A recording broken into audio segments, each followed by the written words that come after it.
पाठ 6। अपना स्थान स्वयं बनाइए। पाठ प्रवेश। पूरी लगन, मेहनत और ईमानदारी से किया गया छोटे से छोटा कार्य भी मनुष्य को बड़ा और महान बना सकता है। व्यक्ति की पहचान उसके धन या पद से नहीं, बल्कि उसके गुणों और चरित्र से होती है। एक दिन बादशाह ने अपने मंत्री से कहा, मुझे अपने लिए एक आदमी की जरूरत है। कोई तुम्हारी निगाह में चढ़े तो लाना, पर इतना ध्यान रखना कि आदमी अच्छा हो।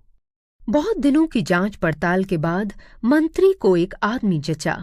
मंत्री ने उसकी नौकरी छुड़वा दी और उन्नति का आश्वासन देते हुए उसे बादशाह के सामने पेश किया। बहुत देर तक तो बादशाह को अपनी बात ही याद न आई।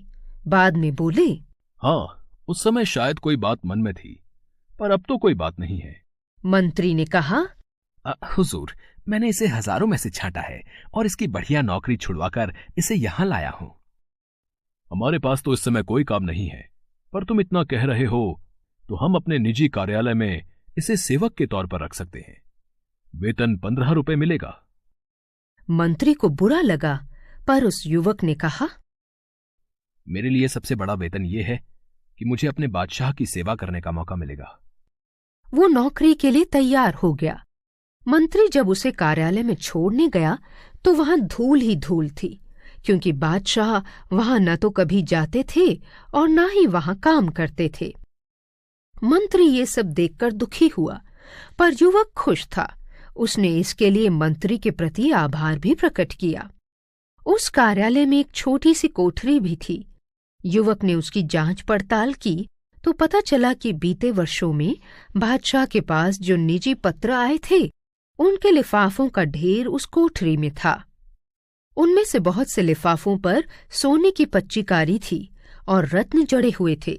ये वे लिफाफे थे जो विवाह आदि के शुभ अवसरों पर दूसरे बादशाहों और अमीर उमरावों के यहाँ से आए थे। युवक ने कारीगर लगाकर सारा कीमती सामान लिफाफों पर से उतरवा लिया और उन्हें बाजार में बेच दिया। इससे उसे कई हजार रुपए मिले। उनमें से कुछ रुपए तो उसने कार्यालय में बढ़िया लकड़ी के सजावटी सामान और चित्र आदि लगवाने में खर्च किए और बाकी सरकारी खजाने में जमा करा दिए। जहां सारा सामान बेचा गया, उसकी रसीद भी उसने ली और जहां से सजावट के सामान खरीदे गए, उसकी भी। कार्यालय सचमुच शाही कार्यालय बन चुका था। कुछ चुगलखोरों ने मौका पाते ही बादशाह से उसकी शिकायत कर दी कि वो शाही खजाना लुटा रहा है। एक दिन बादशाह क्रोध से तमतमाते हुए जब कार्यालय पहुंचे तो वहां के बदले रूप को देखकर दंग रह गए। फिर भी उन्होंने आवाज ऊंची करते हुए पूछा, तुमने ये सजावट किसके रुपयों से की? कार्यालय के रुपयों से, हुजूर। कहकर उसने रद्दे लिफाफों की कहानी सुनाई और खजांची से गवाही दिलवाई कि कार्यालय का सामान खरीदने के बाद बचा हुआ रुपया खजाने में जमा किया गया है। बादशाह युवक की बात से रीझ गए और उन्होंने उसे अपने राज्य का वित्त मंत्री बना दिया। दूसरे मंत्री इस बात से और परेशान हुए, क्योंकि ना वो बेईमानी और लापरवाही करता था, ना करने देता था।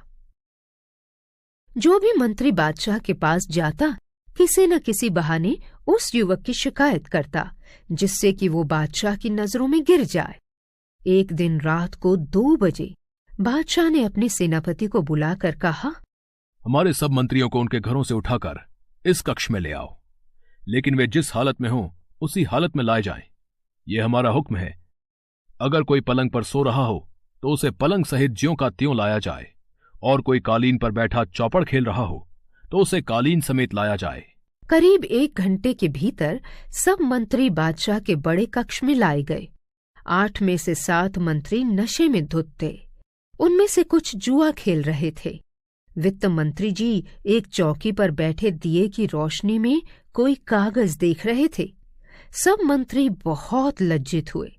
तब बादशाह ने वित्त मंत्री से पूछा, जनाब, रात में 2 बजे किन कागज पत्रों में उलझे हुए थे? उसने उत्तर दिया, हुजूर, दूर के इलाके से इस साल का जो राजकर आया है, उसमें पिछले साल की तुलना में 1 पैसा कम है। तो बार बार देख रहा था कि जोड़ में भूल है या सचमुच 1 पैसा कम है। बादशाह ने अपनी जेब से एक पैसा फेंक कर कहा, लो, अब हिसाब ठीक कर दो और जाओ आराम करो।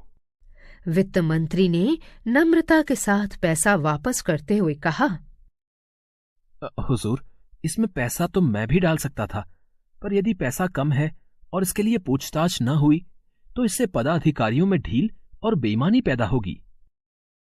बादशाह बहुत खुश हुए और उन्होंने उस युवक को अपना प्रधानमंत्री बना दिया।